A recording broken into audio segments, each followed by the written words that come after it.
Hyundai Inster, neues Mini-SUV mit Elektroantrieb vorgestellt. Konkurrent des Citroën EC3 mit bis zu 355 Kilometer Reichweite für rund 25.000 Euro. Am 11. Juni zeigte Hyundai erste Teaserbilder vom neuen Inster, einem neuen Elektro-Winzling. Hinter dem Namen verbirgt sich die Elektroversion des Verbrennermodells Hyundai Casper, der in Korea bereits seit 2021 angeboten wird. Nun steht das Auto auf der Busan International Mobility Show. Es gibt umfassende Daten und viele Bilder zu dem Neuling. Auch eine ungefähre Preisangabe existiert bereits. Rund 25.000 Euro werden angestrebt.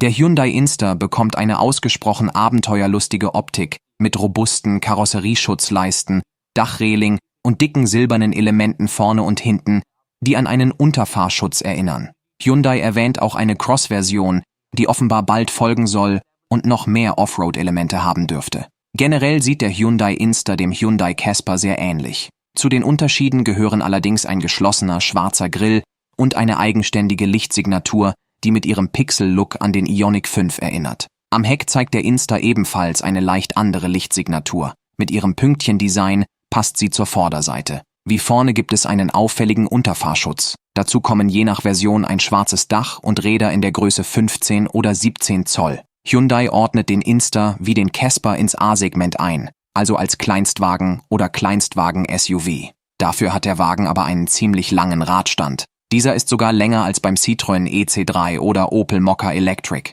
Vermutlich um die Batterie unterzubringen, wurde der Achsabstand gegenüber dem Verbrennermodell verlängert. So ist der Neuling mit 3,81 Meter stattliche 20 cm länger als der Fiat 500 Elektro, aber auch rund 20 cm kürzer als der Citroën EC3. Bemerkenswert ist auch der große Kofferraum, der ein ähnliches Volumen hat wie der Opel Mokka Electric, welcher eindeutig ins B-SUV-Segment gehört. 2 Motor-Akku-Kombinationen sind geplant. Ob das Auto ein Front- oder Hecktriebler ist, geht aus den Pressematerialien nicht hervor. Wir vermuten, dass es sich wie bei den fossil angetriebenen Versionen um einen Fronttriebler handelt. Angaben zur Art der Motoren, ASM, PSM oder FESM und der Akkus, LFP oder NMC, macht Hyundai keine. Auch fehlen Angaben zur DC-Ladeleistung. Die Ladedauer wird mit rund 30 Minuten angegeben, woraus sich eine Ladegeschwindigkeit von rund 1,0 bis 1,1 kWh/min errechnet. Ähnliche Werte erreichen auch andere City-Stromer wie der neue Mini Cooper,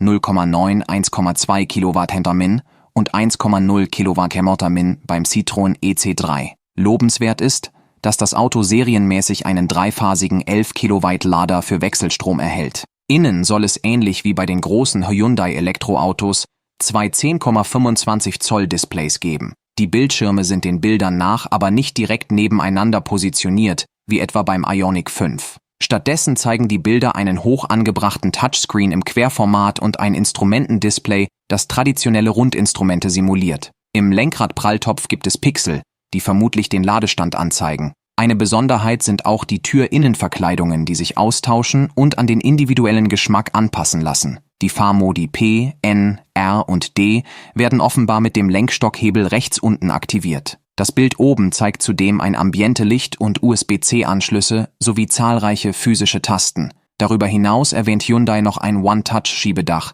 eine Lenkradheizung, kabelloses Handyaufladen, Vehicle-to-Load-Fähigkeiten sowie Assistenten wie ein Anti-Kollisionssystem oder einen Abstandstempomat. Optional soll es eine Sitzheizung und LED-Scheinwerfer geben. Zum Start gibt es eine 4-sitzige Version, ein 5-Sitzer soll 2025 folgen. Die Bilder zeigen den 4-Sitzer, der mit längs verschiebbaren Fondsitzen und umklappbarer Beifahrersitzlehne eine hohe Innenraumvariabilität besitzt. Der Hyundai Inster ist ein sympathisch kleines, schick gestyltes Stadtauto mit beeindruckendem Kofferraum und vielen Details, die für das A-Segment nicht selbstverständlich sind. Dazu kommt der günstige Preis.